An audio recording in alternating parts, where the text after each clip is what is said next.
Victor Gyökeres prefers Arsenal Football Club over Chelsea Football Club, and Chelsea are holding meetings with his agents and his representatives to persuade him otherwise. Furthermore, Chelsea want Hujisen. However, Hujisen has 4 Premier League clubs, a Spanish club in Real Madrid that's not interested. Reports in Spain are giving us all the details, but Chelsea also met with a Bayern Munich centre-half in Kim Min-jae, who's over the age of 25, believe it or not. Furthermore, Chelsea have a sponsorship deal that is absolutely imperative. This sponsorship deal will have me wearing the kit left, right and centre, and it is the Jordan deal. The conditions of Chelsea getting that deal have now been come to surface once again, and we're going to talk about it, and the importance of Champions League football cannot be underestimated. But before we get started and get into the news, what do I need from you? Hit that like button. It's like gumming into the hands and washing your hands before you start cooking. So hit that like button. 1,000 likes goes a long way. And if you're new to the channel, subscribe. You get your daily fix of Chelsea related news and other football club related news with unbiased opinion. Let's get started.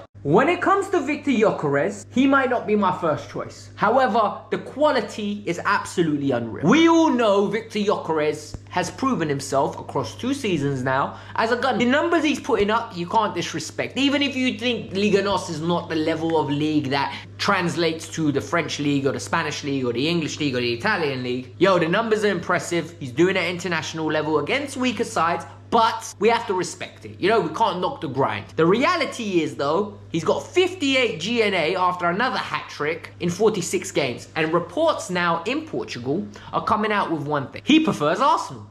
Arsenal Football Club that is in the semi-final of the Champions League. Arsenal Football Club that's going to finish second 3 years in a row in the Premier League and need him to take him to the next level. Chelsea Football Club, on the other hand, well, we finished 12th, 6th, and God knows where we're going to finish this year. However, what do Chelsea need to get this deal across? The reports in Portugal are saying it simply. Chelsea Football Club are going to meet with his representatives. They already have. They have negotiated with them. And there's one thing that's imperative, and it's common sense. Champions League football.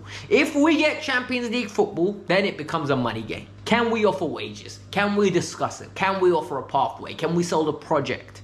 However, no Champions League football, no deal. And I think it's as simple as that to understand. And for me, what really is interesting and what is given the clear indication here is how important this Champions League football is for Chelsea Football Club in general. Because people are going to say, no Champions League, just go buy Osimhen, go buy Ekitike, go buy Gyökeres, go buy the next big striker, right? It's not that simple. If we don't get Champions League football, do those people want to come to Chelsea Football Club? And that's where we have to either pay crazy wages and gamble again, or secure Champions League football and get it done by basically on heritage. Because at the moment, we're not selling anything to anyone. And what I think is going to happen is, even if we make Champions League, I think Liam Delap is the first choice striker that they're going to convince themselves they're going to get. I don't want him. I never wanted him. I think he's a good player. I think he might become the next Gyökeres in 3-4 years' time. I want the sure thing now. I want players coming in who are ready to compete right now.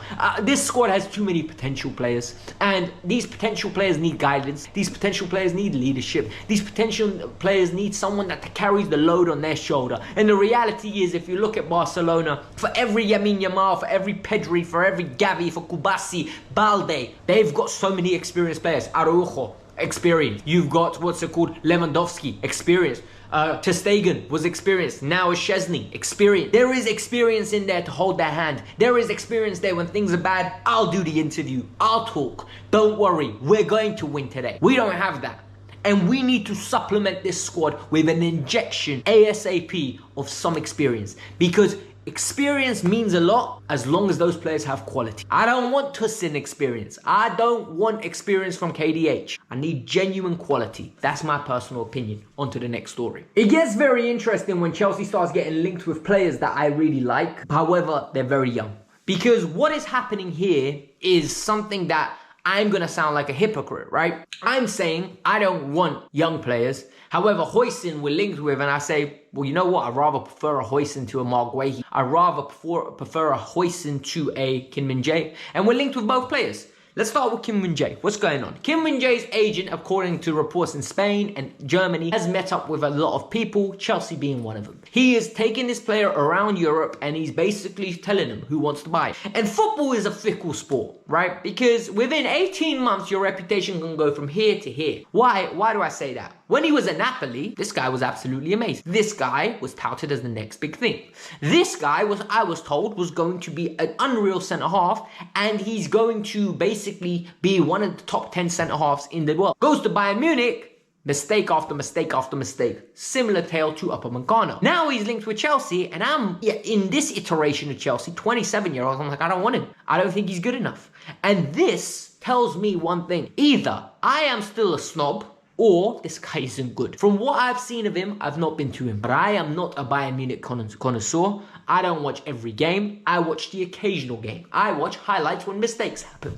I watch highlights when Bayern are getting slapped up. So for me, I find it very difficult to say this isn't a good player. I just think it's another risk. Whilst I think he most probably will come in and play a vital role, is he going to be good enough to guide Chelsea and lead Chelsea? Is he good enough to be our best centre-half? That's a question I don't have. However, with Hujisen, it's another story. Why do I say this? Because Hujisen we've seen in the Premier League. And what do we know with Hujisen? He is a very accomplished centre-half. He's years above his age. However, it's a different environment coming into Chelsea. What is the reports? Reports in Spain are suggesting Real Madrid are not interested. They don't believe in paying money for players. They are mad. They say, listen, our aura will get him. We believe we will make you run your contract down. And William Saliba is going to be running his contract down, because you can already see that's the next Galactico they're going to attract. And everyone's going to be like, oh, Real Madrid's planning is amazing. However, when you win so much, the aura basically makes people want to come to you, and they do whatever it takes.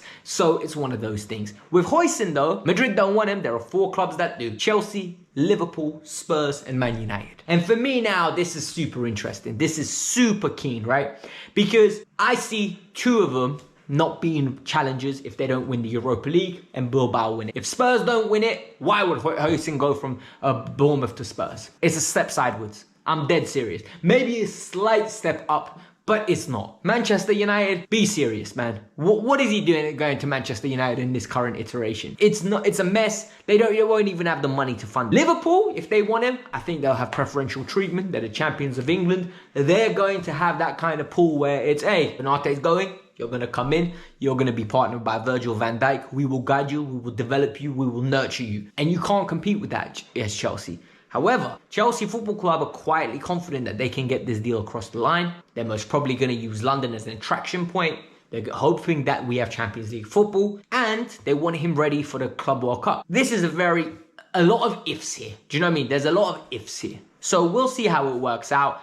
But Hujisen is a weird one, because I think he's talented, but I can really quickly see us being in a predicament where we're looking at him the way we're looking at Levi Colwill. The way we're looking at Levi Colwill and saying, you're making too many mistakes, and there's nobody to lead him. And all of a sudden, you've got so much money invested into a young kid, and you're just not happy with him. Chelsea Football Club have one chance this year, and the chance is you need to do your job and get into that Champions League spot. It's 5 teams. We're not asking for much. Have we progressed from last year? I don't think we have, but I'll tell you why I don't think we have. I think the first 19 games, we definitely did. Up to that Ipswich game, we were significantly better. We were winning. We were accomplished. Everything was fine. Then something clicked. And once it clicked, negative dominoes started falling, and it was like a domino effect. Everything started accumulating to be a negative. And since then, we haven't. We can still save this season. We really can. 6 games, if we get 3 or 4 wins and then get a draw in one of them, I'm telling you now, we will get Champions League football. It will be in our hands, and we will be happy, and that will be progress. But if we don't get Champions League, there is no progress. And Enzo Maresca's been saying, oh, we haven't been in the Champions League for the past 2 years. Till now, we have been. Fact. Well done. You get a praise. However, that's not impressive. Finish in the Champions League spot, then I'll give you praise. Then I'll say, you done a good job under bad circumstances. You done a good job when you got a rubbish transfer window in the summer. That worked out. Our eyes tell us that. At the time, there was a lot of hype.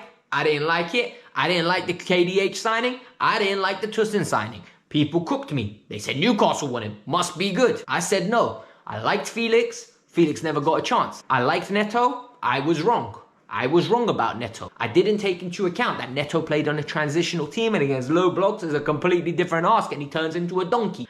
I didn't want Jadon Sancho. I said he's a good, talented player. We still got Jadon Sancho. I don't dictate the transfers. However, this Jordan deal relies on, we get this it takes us to another level. We get a Jordan sponsorship. We get money to invest into players. We get a second chance at doing next season correctly. We get the money to invest into the first team. I really think we need this, man. I really want the boys to push through. I don't have faith though. And I said this after the Ipswich game, and a lot of people cooked me, and they said, "Ali, how can you not have faith? This team deserves your faith.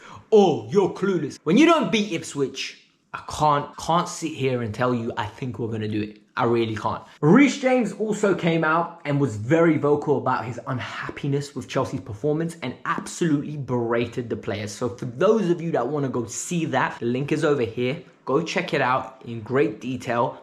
Reece James absolutely slapped them up. Genuinely, I was very impressed. I don't expect that out of Reece. So go check it out. Let me know your thoughts. Peace out. I'm out. Have a lovely day.